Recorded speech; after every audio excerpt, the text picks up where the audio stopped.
Hi guys, I hope you're okay and having a good day. I've tried to do this video like so many times, but the audio is playing up like crazy. So unless I make a huge mistake, this is going to go. This is going to be it. So without further ado, pro-life or pro-choice? Definitely pro-life. Like Aduke Shunis said, there are exceptions where I would say it's not even a choice because it's kind of like an emergency, or something really serious has happened. But yeah, pro-life. Baby wearing. I would love to baby wear. My sister and brother-in-law and niece came at Christmas, and she was 5 months at the time, and I would have loved to have baby worn her. Oh, I haven't got my own children yet, um, but I have opinions. Circumcision. I don't agree with circumcision. I think it needs to be the person's choice. Um, it's removing a person's part of the body, and so I think that needs to be their choice. Adoption. I would love to. I have my aunt is a social worker, and so I've always known what adoption is since as long as I can remember. And so I've always wanted to adopt. I wanted my own children and I wanted to adopt, um, like biologically my own children, and to adopt. Unfortunately, I haven't had my own children and it's no longer medically safe for me to have my own children. But if I meet the right guy, I would love to adopt. Nothing against single parents, but with my chronic illnesses, I would have to have a husband as well. Baby piercing. I'm kind of torn on this one. From my own experience, I would have liked to have had my ears pierced when I was a lot younger to kind of get into the routine of wearing a different pair of earrings every day, etc., etc. And on the other side of it, I'm kind of like on the same wavelength as circumcision. I'm like, they should really be able to decide for themselves. Breast milk versus formula. I would prefer breast milk, but there are situations where it's just not possible. So I would rather the baby is happy and healthy and fed. Cry it out method versus other. If the baby was like 2 years old and having a tantrum, I would put them into timeout and let them cry it out. Obviously, going to check on them, I wouldn't leave them there unattended. But if it was a baby, I would rather like soothe them through whatever they were going through and do whatever I can to help them. Spanking. I don't agree with spanking. I kind of think along the lines of it doesn't achieve anything, I don't think. I would much rather sit the child down and explain to them the situation, what it is that's wrong about it, and use a timeout for them to think about it, and work through things. Also, if it was a situation where the child has hit somebody, you're hitting them by spanking them. So it's like, okay, you hit somebody, I hit you back. Doesn't achieve anything. Co-sleeping, I would love to, but I'd get a co-sleeper to be like beside the bed because I like to stretch out in bed, and I do it in my sleep. And so yeah, I would rather like have a co-sleeper by the side of my bed and do it that way. Home versus public versus private versus charter schooling. Schools here in the UK are really different. What you call public school, we call state school. Private and charter schooling here would be like, private school would be rich people, charter school would be very rich people. I would ideally like to homeschool. If my health wasn't improved enough before I have children, I would reluctantly put them into public school. I would rather they went to public school than private or charter. It's not just a money thing, because in public school they have a lot more variety of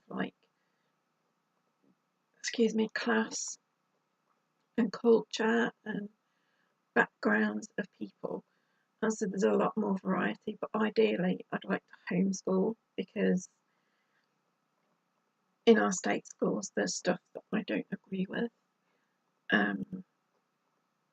I don't agree with the move to do sex ed for as young as 4-year-olds. I think that should be left up to parents to decide when the child is ready and what they're ready to hear. We have a moral education, which when I was at school, it came in secondary school, which is like 11 to 16. I think it probably comes in younger now, but I think any sort of moral teaching needs to come from the parents, and any kind of faith that the family has. I don't think schools should be teaching that. So I would much rather homeschool from those points of view. Plus, the school system in so many countries works against the natural body clocks of teenagers. A teenager's natural body clock doesn't want them to go to bed till like 10, 11, 12 at night, and then they don't want to wake up till 12 at lunchtime. And this is a natural body clock thing for them. This is something they cannot decide for themselves. This is what their body does. And by expecting them to get up and be at school for 7:30 in some countries, 8:30 here in the UK, is expecting them to go against their natural body clock. And in my opinion, it's setting them up for failure. I think a lot of the behaviour problems in schools could be solved by being more respectful of a teenager's body clock, and helping them out that way. Vaccinations. Now, I'm not on one extreme or the other. I'm dead in the middle, and I'll tell you why. I used to work in a top UK children's hospital, and this has made me aware of the extremes. It's made me aware of the fact that if you vaccinate a child who is sick with, it could be something as simple as a cold, they can end up in intensive care or worse.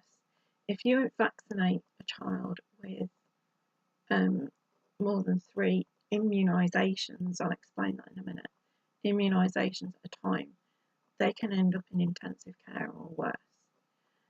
Now, 3 immunisations can be in one vaccine. It's like the MMR. I would not give my child more than 3 at a time. I would space it out. On the other hand, I wouldn't miss a vaccination either, because I've seen with my own eyes a child die very painfully, very unpleasantly, over the space of 2 weeks from a vaccinatable childhood disease. And I am certain that if a parent saw that for themselves, they would never miss a vaccination for their child again. Medicating children. I agree with the DUK-SHU list that doctors can be over, I can't think of the word. They medicate children too easily. However, with something like ADHD, I think it is actually important to medicate a child. They don't want to be labelled the naughty child. They're not being naughty. They are struggling to cope. They want to do the work that the other children are doing. They want to get good grades, but they can't, because they can't focus enough.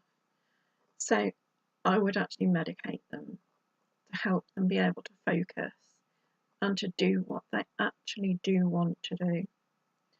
I would also say, in terms of vaccinations and medications, never ever ever be afraid to question a doctor about it, to ask them to explain it.